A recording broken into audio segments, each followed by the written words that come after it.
welcome back to the channel, Shop Titans. In this video, I'm going to show you the before and after using the limited edition. You can see the increase by one-fold, i.e. instead of times 5, but times 10. And also, I'm going to show you the process of mastering a blueprint. In this video, I'll start from a scratch, a new blueprint. Of course, it is a very low tier, tier 3 kind of blueprint. That's why I can show you the process in one whole video. Otherwise, it will take a very long time. So again, this blueprint is where I got it from the previous event, the King Cup Press event. So just want to, for the fun of it, to show you the whole process in mastering a blueprint. Mastering a blueprint will take a lot of patience and effort, of course, because you got to basically keep on spending some of your best items, i.e. by discounting them, and then generate that energy and then continuously crafting. Given that it's a T3 and together coupled with this current event, which is speed craft, so this fast craft actually. So this fast craft together with the T3 of lower tiered items, and with quite a number of those higher tier items I have crafted from that previous event, I managed to basically keep on discounting it. And then because of the shorter time required to craft a T3 by nature, together with this fast craft, I managed to expedite crafting really fast. Normally I would not do that because it is indeed a bit of waste of resources and opportunity cost in terms of you can selling those higher items for in the market for a good price. But just for the sake of showing you in this video that the whole process to be captured in one single video, that's why I'm doing that. Alright, so do not do that unless you are really in need of that blueprint to be mastered. But I just want to show you for fun of it. Alright, so this is just for fun. In this video, you can see that quite a number of good tiered items that I sell in the market for a good sum of money. And of course, I've been waiting while having fun mastering that T3 blueprint for the King to arrive, because I want to show you also about this limited edition, how to use that limited edition on the King. However, I mean, he did not pick a really expensive epic enchant item, but rather a superior enchant item. But nonetheless, I just want to show you the opportunity of increasing your passive income from the King. It doesn't matter whether is it 1 million or 2 million. It is just that to show you that limited edition does increase by one-fold. So if you use that limited edition on a normal commoner, i.e. the normal customer over the counter, at max you may just one-fold of the price, which is probably a couple hundred of thousand. But for the King, because you're selling those really high quality items of T8 or T9 and they're fully enchanted, so in that fact, it is worthwhile to use only your limited editions, which you won't have a lot because you could probably have less than 10 from that event, and then you really must put them to good use in your advantage to surcharge that item, so that this will give you the maximum profit from a limited edition coupon. So in here you can see me busy crafting and upgrading this, mastering this blueprint of T3.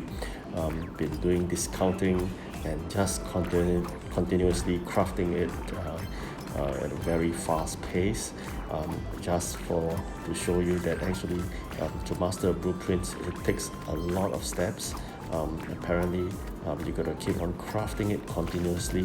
I think it takes about 3 or 4 rounds of completion of the numbers required in order to convert it to a master copy, which is gold in color.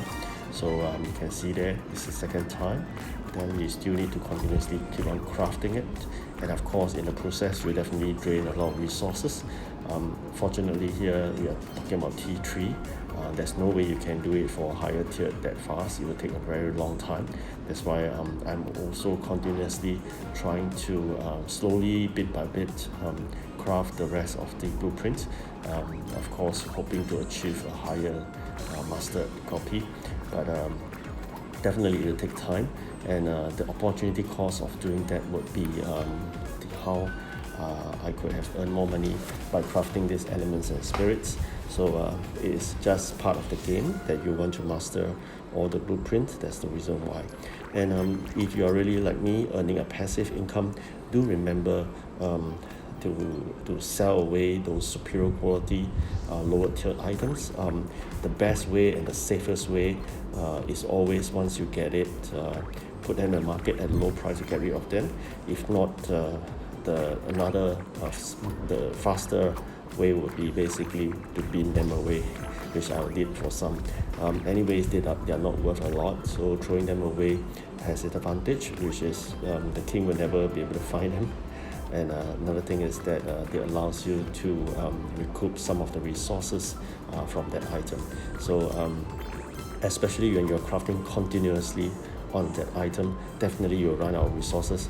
Either you wait, or actually you can bin stuff in the inventory and can generate that resources that require. For example, now we are always running low on wood because of that limited maze, but in order to get more wood, of course we could use those coins, but once you use a couple of times, the system won't allow you to do it. There's a cooling period.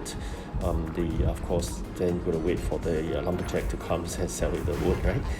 That's once in a lifetime kind of chance that you'll meet him. It's very rare that he'll come. And of course, then alternatively is really to bin away stuff in the inventory that actually can allow you to recycle some wood from it. Okay, so that's what I did.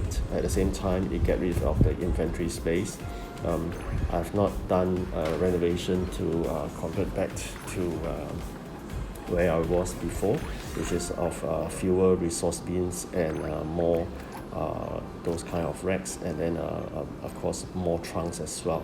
So I'm suffering currently in terms of the trunks, not so much for the inventory because I can get rid of inventory really fast, but rather for those quest components, there's always a limit hit, and they'll convert automatically to cash. Not really a big issue if you're not concerned with that. Then I think it can remain status quo, which is having maximums of the display shelf and maximum of the resource bins, but lose out in terms of the trunk space. Of course, you must have really large upgraded trunks in order just to place 2 of them. I have just 2 trunks in the shop, but because they are upgraded to very high level, that's why having 1 or 2 actually suffice to meet the needs of mine. Is it the most ideal number of trunks? Of course not, because you'll always be hit by the limits in terms of components.